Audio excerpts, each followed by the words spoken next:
Lele, šta da radim? Ovo seksi baka treba pomoć. Ustrala sam sobu, skroz sam ustrala sobu, vidi mi krevet, vidi patos. Ustrala sam se. Čekat će mi jebe mater. Koga da zovem? A znam! Znaću Mr. Propera! Mr. Proper! Mr. Proper!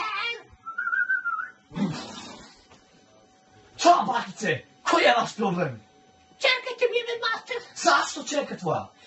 Ukrala sam haljinu, ustrala sam sobu. Gde su govna?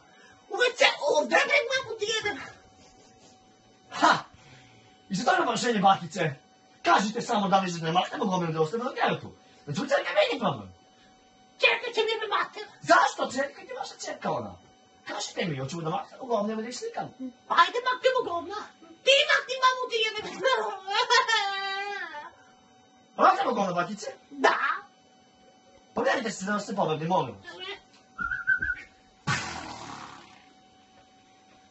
Kao je ultimo rešena, bakice? Čerko dođe vamo, Čerko, nije tu Čerka, nema veze. Čerko! Nema veze, Čerko! ljudi. Ovako, bakice, ja sam uradio nešto. Da. Želim da uzeti nešto. Da. Hoćeš li da mi jedan govna i ti? Čerka mi pojela govna i pobegla. Hoćeš da uzeti? Da. Znamo ništa. Ne.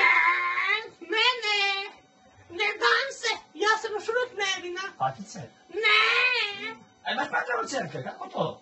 Ja sam nevina kao majka Devek Judovića. Koji auto vozite Jugovići? BB puta 6. Ne diraj mi noge moje. Kakvi mišići, odakle to? Kako to možete? Zgazite govna malo, molim vas.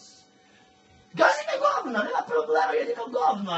Baš ste pojeli, mamu Što ste ti me jebem. zvali da čistimo ako neće da dijete govna? Baš ste pojeli, mamu ti Vaši, jebem. nema problema, ja sam završio samo, doviđenja. Pa nemojte ruke na govna, mamu ti jebem. Ćao, doviđenja. Ako imate govna u kući i problem sa govnima, zovite Mr. Propera, a Ćao, baka će da Mr. se... Proper!